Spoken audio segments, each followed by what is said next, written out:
भक्त बंधुओं, आज जो कथा आप सुनने जा रहे हैं वो कोई साधारण कथा नहीं है। ये वही पवित्र कथा है जो भगवान शिव ने स्वयं माता पार्वती को सुनाई थी। कहा जाता है जो मनुष्य इस कथा को श्रद्धा से सुन ले उसकी किस्मत बदलने लगती है, उसके जीवन में रुके हुए काम खुलने लगते हैं और महादेव की अनंत कृपा उसके हर कदम पर साथ होती है।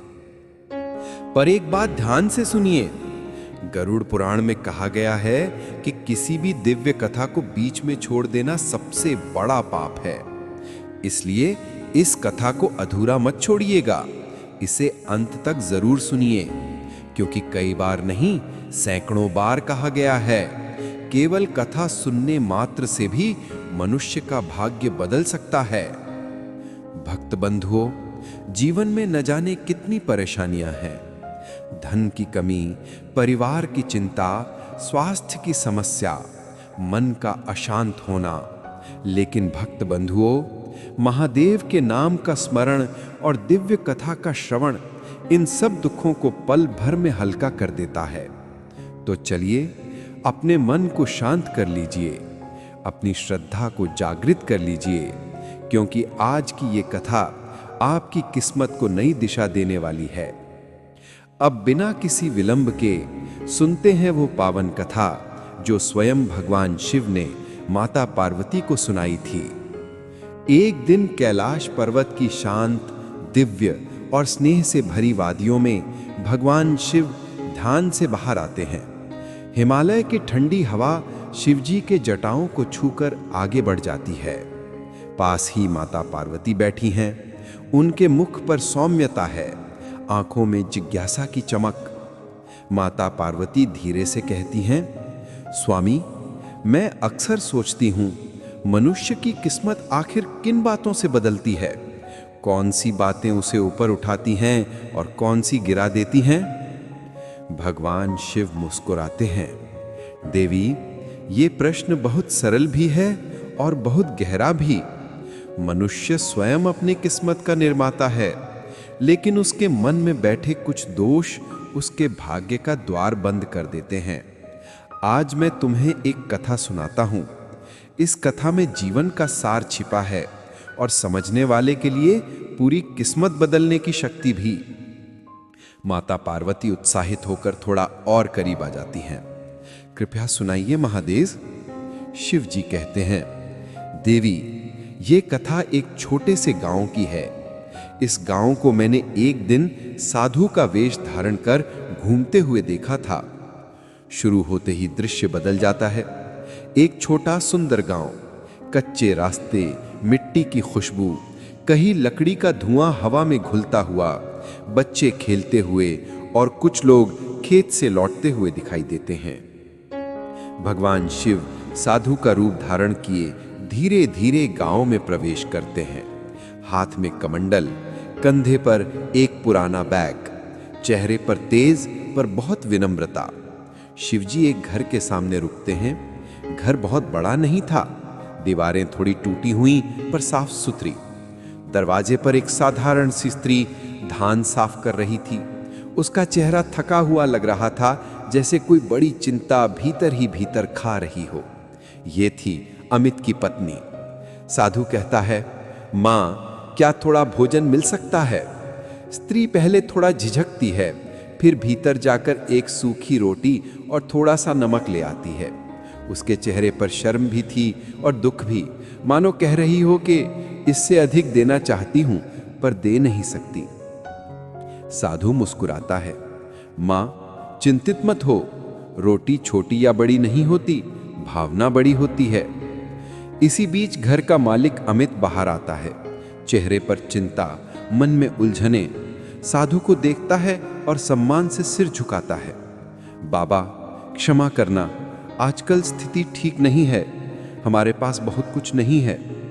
साधु गंभीर होकर पूछता है, बेटा, तुम्हारे चेहरे पर खुशी कम और तनाव ज्यादा दिखाई देता है, क्या बात है?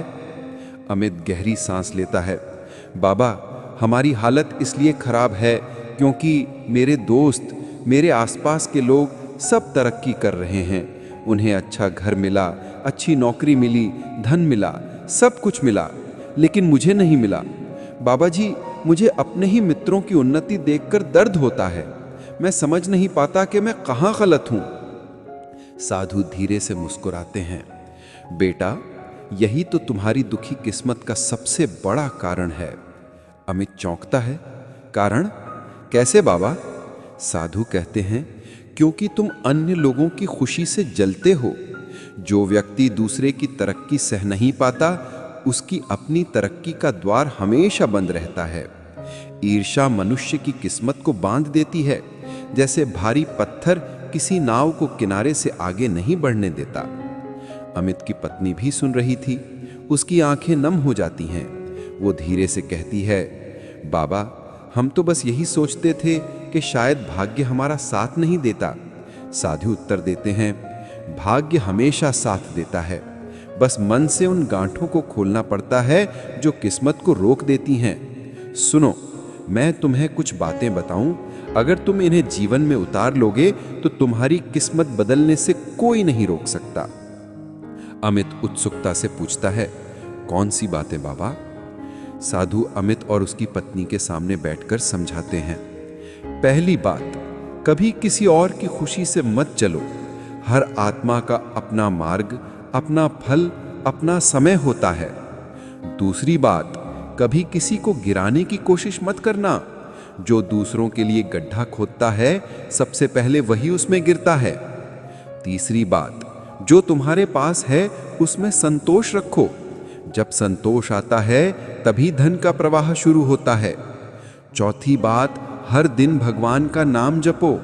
नाम जप मन को साफ कर देता है, और मन साफ हो जाए तो किस्मत स्वयं साफ हो जाती है।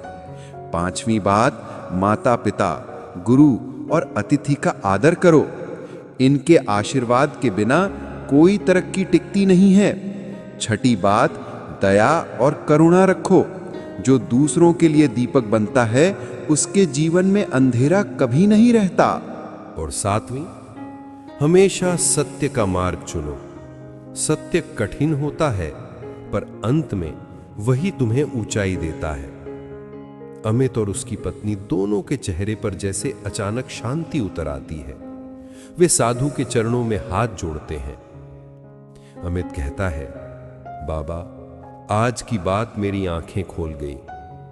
मैं वादा करता हूं कि आज के बाद किसी से ईर्ष्या नहीं करूंगा। जितना है उसमें खुश रहूंगा और भगवान शिव का नाम जपकर जीवन सुधारूंगा। साधु यानी भगवान शिव स्मित करते हैं। बेटा, याद रखना, नाम जप वो शक्ति है जो सूखी जमीन पर भी हरियाली उगा देता है। ये कहकर साधु गांव से आगे बढ़ जाते हैं, पर उनका ये आशीर्वाद अमित और उसकी पत्नी के जीवन की दिशा बदल देता है। दिन बीतते हैं। अमित रोज सुबह शाम ओम नमः शिवाय का जाप करने लगा। उसकी पत्नी भी मन लगाकर जाप करती। दोनों संतोष में रहने लगे। पड़ोसी क्या कर रहे हैं, कौन कितना धन कमा रहा है, उन्होंने परवाह करना छोड़ दिया। धीरे धीरे घर में शांति लौट आई। मन हल्का हो गया। रिश्तों में मिठास आ गई। कुछ महीने बाद भगवान शिव ने उनकी परीक्षा ली। एक दिन अचानक उनके काम में रुकावटें आने लगी। घर चलाना मुश्किल हो गया। गांव में लोग तरह तरह की बातें करने लगे। पत्नी घबरा गई। अमित, क्या भगवान ने हमें छोड़ दिया? अमित मुस्कुराते हुए बोला, नहीं, भगवान हमेशा हमारे साथ है। ये परीक्षा उनका प्यार है। यदि हम डटे रहे तो वे हमें वैसे ही संभालेंगे जैसे माता बच्चे को गिरने नहीं देती। उसकी पत्नी की आंखें भर आईं, पर उसने भी विश्वास बनाए रखा। कुछ दिन बाद सब बदल गया। अमित को शहर से एक बड़ा अवसर मिला। लोग उसे बुला रहे थे कि वो कंपनी संभाले। उनकी ईमानदारी, शांत स्वभाव और नाम जप की शक्ति ने सबके दिल जीते। देखते ही देखते अमित शहर की एक बड़ी कंपनी का मालिक बन गया। घर में धन आने लगा। लक्ष्मी माता और धन के देवता कुबेर का आशीर्वाद बरसने लगा। गांव वाले अब उसकी तरक्की देखकर जलने लगे, जैसे कभी वो दूसरों से जलता था। पर अमित मुस्कुराकर कहता, ईर्ष्या मत करो दोस्तों, मैंने तो वही किया जो एक साधु ने मुझे सिखाया था। ईर्ष्या छोड़ी, सत्य अपनाया और ओम नमः शिवाय का जाप शुरू किया। कुछ समय बाद उसके घर एक बेटे का जन्म हुआ। नाम रखा गया सदाशिव। घर में मानो रोशनी ही रोशनी फैल गई। अमित और उसकी पत्नी अब हर दिन नाम जप करते। महादेव, आपका धन्यवाद, आपने हमें अंधकार से निकालकर रोशनी दिखा दी। कैलाश पर माता पार्वती भावुक होकर कहती हैं, स्वामी, कितना सुंदर मार्ग आपने बताया। सच में जो मन से ईर्ष्या निकाल दे, सत्य अपनाए और आपका नाम जपे, उसे जीवन में सब कुछ मिल जाता है। भगवान शिव धीरे से कहते हैं, देवी, मनुष्य की किस्मत बाहर से नहीं बदलती, उसके मन के बदलने से बदलती है। और यही कथा समाप्त होती है।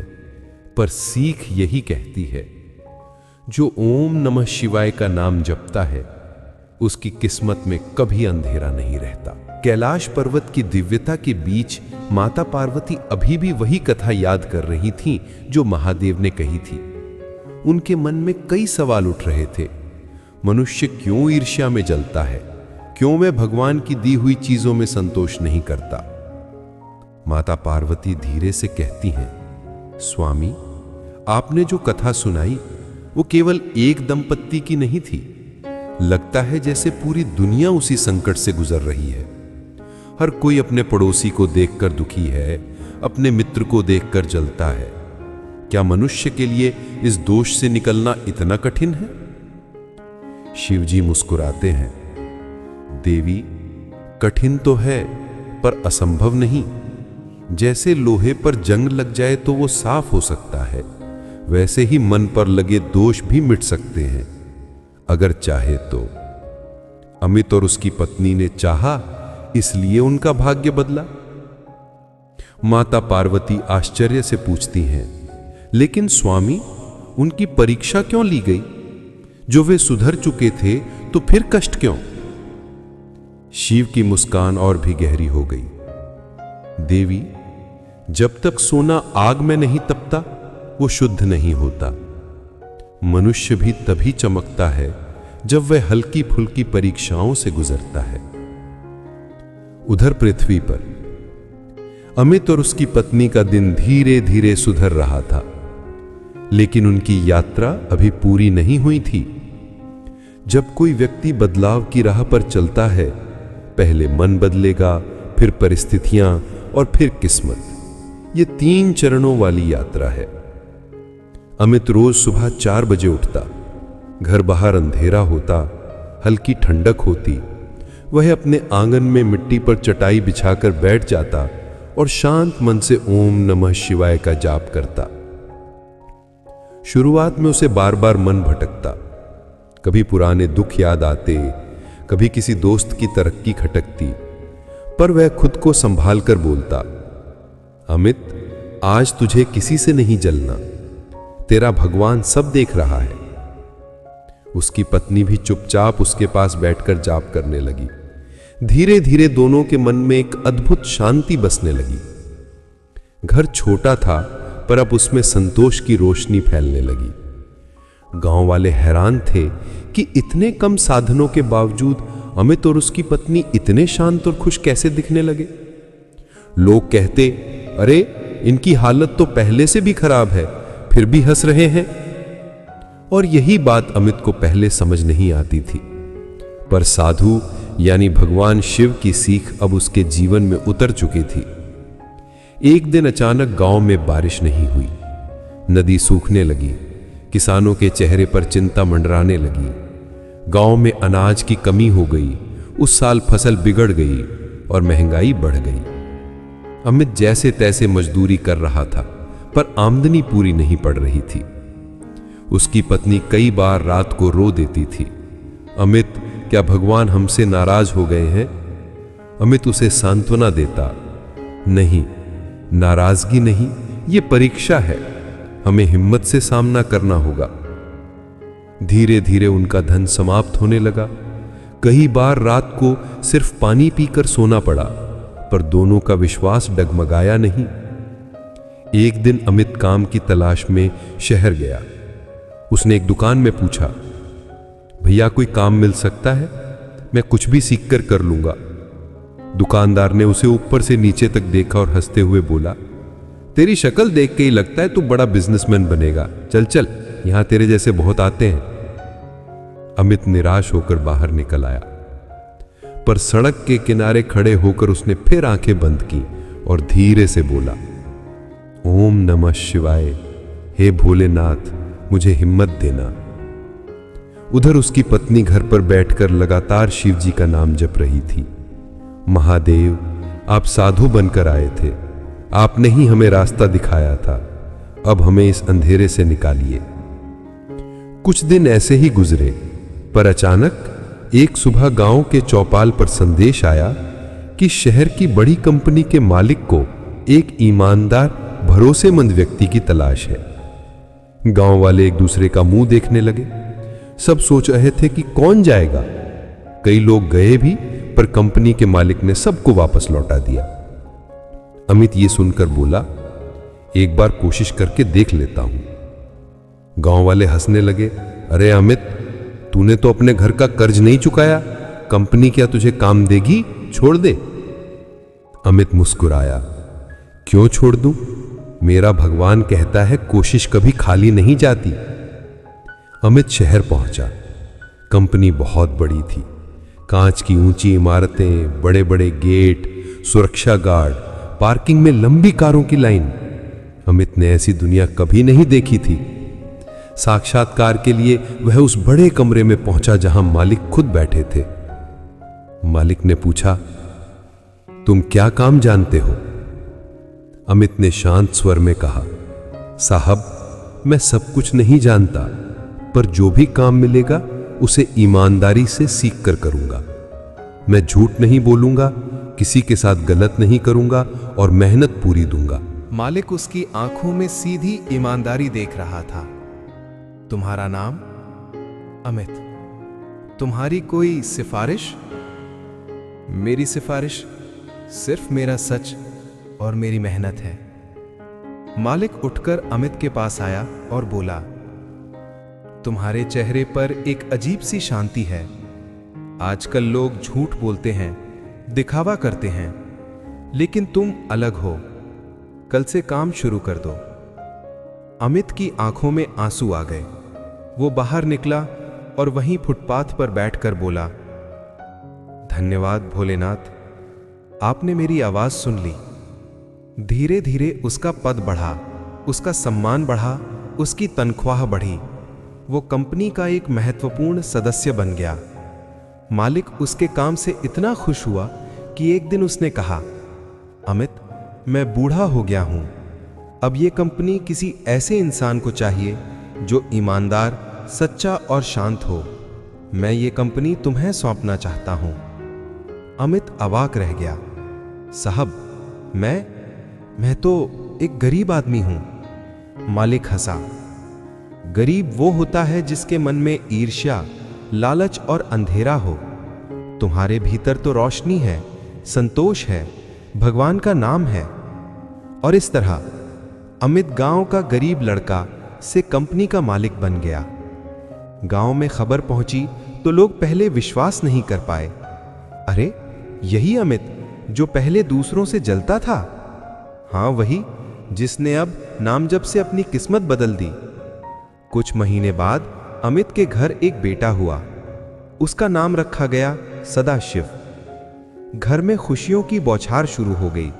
धन आया, सम्मान आया और सबसे जरूरी शांति आई। कुबेर और लक्ष्मी का आशीर्वाद घर में बस गया। अमित रोज रात को बेटे को गोद में लेकर कहता, बेटा, हमेशा याद रखना, किसी से ईर्ष्या मत करना। जो भगवान के नाम पर भरोसा करता है वो कभी नहीं हारता।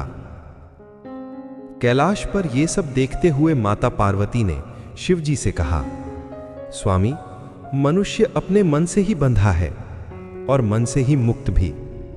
शिवजी ने सिर हिलाया। देवी, यही तो संसार का नियम है। जिसने मन जीत लिया उसने जग जीत लिया और कथा आगे बढ़ती है।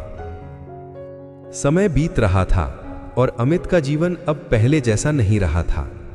जहां पहले उसके घर में तंगी, चिंता और ईर्ष्या का अंधेरा छाया रहता था, अब वहां शांति, संतोष और भगवान शिव का नाम गूंजता था। अमित की पत्नी हर सुबह दीपक जलाते हुए कहती, देवों के देव महादेव, आपने हमें मिट्टी से उठाकर आसमान तक पहुंचा दिया। हम आपकी कृपा कभी नहीं भूलेंगे। अमित बेटे सदाशिव को गोद में लिए आंगन में बैठता और उसे धीमे स्वर में समझाता, बेटा, अगर कभी जीवन में किसी को ऊपर उठते देखो तो उससे सीखना, पर जलना मत। यही सबक मुझे एक साधु ने सिखाया था। सदाशिव भोली मासूम आंखों से पूछता, पिताजी, वो साधु कौन थे? अमित मुस्कुराता, बेटा, वो साधु कोई साधारण साधु नहीं था, वही तो मेरे महादेव थे। जब हमारा जीवन अंधेरा था तब वे हमारे दरवाजे आए थे। सदाशिव आश्चर्य से पूछता, क्या भगवान भी सामान्य लोगों की तरह घरों में आते हैं? अमित उसकी पीठ थपथपाकर कहता, बेटा, भगवान हर जगह हैं। वे कभी साधु बनकर आते हैं, कभी किसी दोस्त की सलाह बनकर, कभी हमारी हिम्मत बनकर और कभी हमारे सब्र का इम्तिहान बनकर। बच्चा खुश होकर हंसने लगता। अमित की पत्नी ये दृश्य देखकर प्रसन्न होती। कभी जो घर दुख से भरा रहता था, आज वही घर हंसी से भरा था। लेकिन कहानी यहां खत्म नहीं होती। एक दिन गांव में एक मेले का आयोजन हुआ। लोग तरह तरह की वस्तुएं बेच रहे थे। खेल, संगीत, नृत्य, हर तरफ उत्साह। अमित भी अपनी पत्नी और बेटे के साथ मेले में गया। मेले में पहुंचते ही कुछ लोग अमित को देखकर चौंक गए। अरे, ये तो वही अमित है जो पहले 10 रुपए के लिए तरसता था, आज तो बड़ा आदमी बन गया।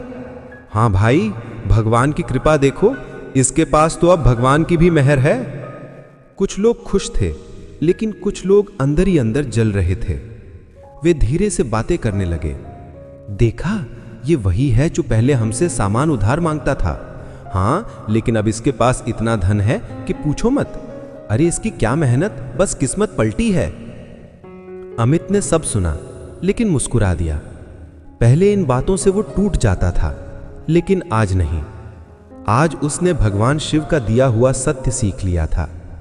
जिसने मन को जीत लिया, उसके खिलाफ दुनिया कुछ नहीं कर सकती। मेले में अचानक गरीबों की एक लाइन लगी। किसी के पास खाने को नहीं था, किसी के बच्चे बीमार थे, कई लोगों के घर टूटे हुए थे। अमित की पत्नी ने चिंतित होकर कहा, इतने लोग परेशान हैं, कोई कुछ नहीं करता।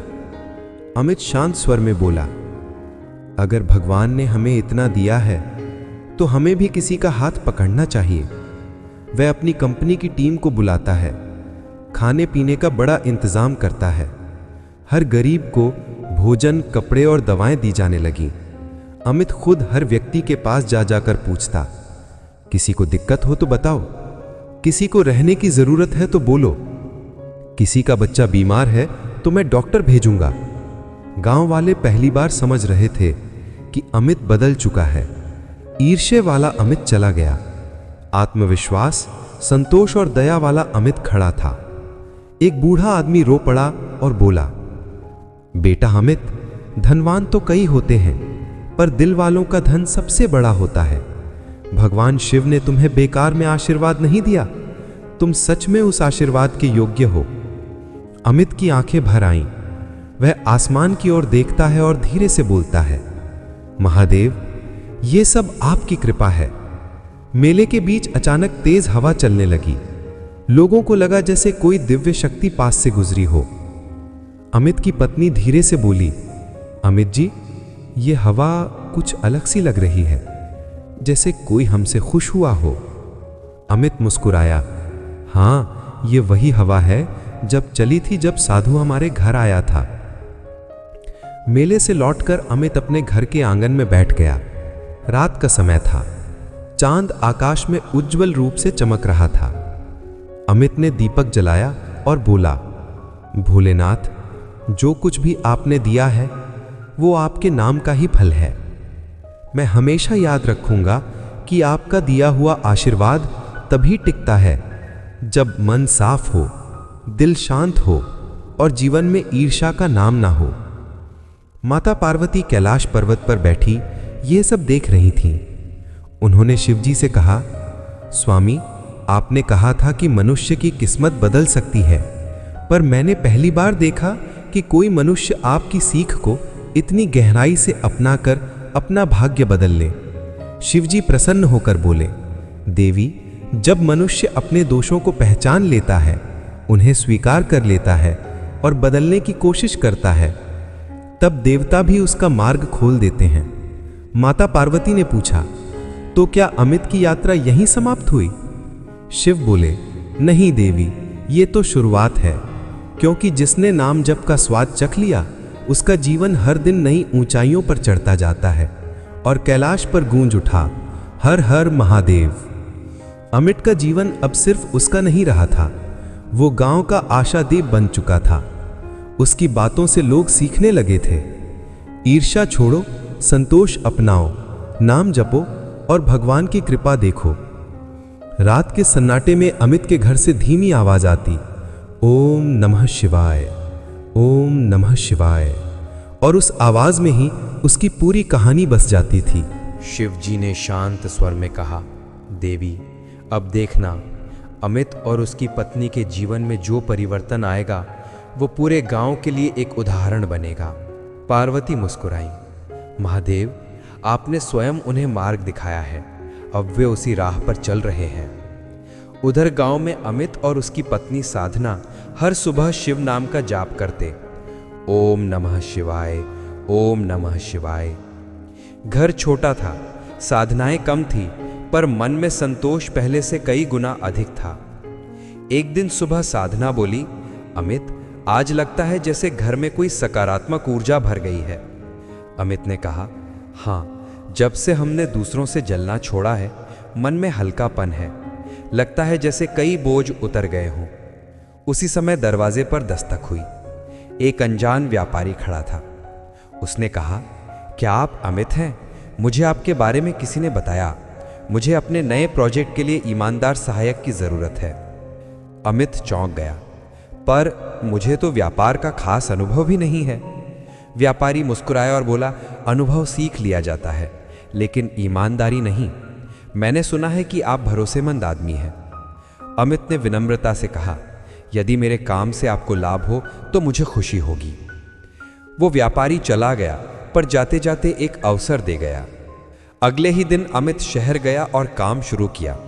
शुरू में कठिनाई थी, पर अमित ने हर चुनौती का सामना धैर्य से किया। उधर स्वर्गलोक में पार्वती बोली, महादेव, ये मनुष्य तो हर परीक्षा में उत्तीर्ण हो रहा है। शिवजी बोले, देवी, जब मनुष्य ईर्ष्या छोड़ देता है, संतोष अपनाता है और नाम जाप करता है, तो उसके जीवन की दिशा स्वयं बदलने लगती है। कुछ महीनों बाद अमित के काम की प्रशंसा हर जगह होने लगी।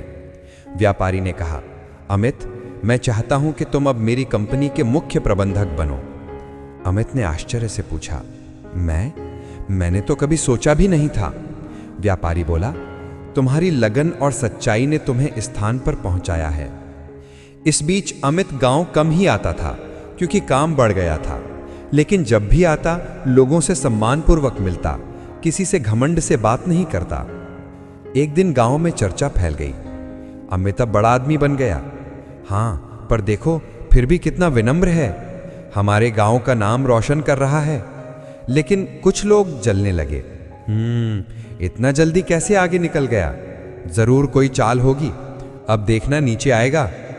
देवलोक में पार्वती बोली, महादेव, मनुष्य की यही प्रकृति है, दूसरे की तरक्की देखकर आनंदित नहीं होते। शिवजी ने शांत भाव से कहा, देवी, यही तो मैंने अमित को सिखाया था, वो इस अग्नि परीक्षा में भी पास होगा। कुछ समय बाद अमित के घर एक पुत्र का जन्म हुआ। साधना प्रेम से बोली, अमित, इसका नाम क्या रखें? अमित मुस्कुराया, हमारे जीवन में जो परिवर्तन आया है वो शिवजी की कृपा से ही आया है। इसका नाम सदाशिव कैसा रहेगा? साधना की आंखें भर आईं। बहुत सुंदर नाम है। वहीं उस रात अमित और साधना दोनों ने मिलकर शिवजी का दीपक जलाया और जाप किया, ओम नमः शिवाय, ओम नमः शिवाय। अचानक घर में सुख समृद्धि बढ़ने लगी। कुबेर और लक्ष्मी का अदृश्य आशीर्वाद जिसे धीरे धीरे वहां वास करने लगा। सौभाग्य, धन, सम्मान सब उनके जीवन में आने लगे। एक दिन साधना ने कहा, अमित, मैं सोचती हूं जो हमारे साथ हुआ वो चमत्कार से कम नहीं। अमित ने कहा, नहीं साधना, ये चमत्कार नहीं, ये मन की शुद्धि का फल है। जब हमने जलन छोड़ी, जब हमने संतोष सीखा, जब हमने नाम जप को अपनाया, तभी शिवजी ने हमारी किस्मत बदल दी।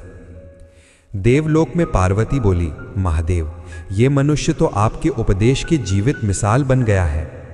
शिवजी प्रसन्न होकर बोले, देवी, यही कारण है कि मैं सदैव कहता हूं, मनुष्य की किस्मत तब बदलती है जब उसका मन बदलता है। अमित ने अपने बेटे सदाशिव को गोद में लेकर कहा, बेटा, याद रखना, जलन किसी को नहीं हराती, सिर्फ स्वयं को कमजोर करती है। संतोष सबसे बड़ा धन है और भगवान नाम सबसे बड़ा सहारा। साधना ने कहा, हमारे जीवन की सबसे बड़ी पूंजी यही जाप है, ओम नमः शिवाय। दोनों ने हाथ जोड़कर कहा, हे महादेव, हमें हमेशा विनम्र रखना, सद्गुणों से भरा रखना। अमित और साधना ने जीवन में एक ही मंत्र अपनाया, जलन छोड़ो, संतोष अपनाओ और शिव नाम का जाप करो। धीरे धीरे उनके घर में शिव कृपा बरसने लगी। कुबेर और लक्ष्मी का वास हुआ, सुख समृद्धि बढ़ी और उनके पुत्र सदाशिव के आगमन से उनका जीवन पूर्ण हो गया। अमित ने अंत में कहा कि किस्मत तभी बदलती है जब मन बदलता है।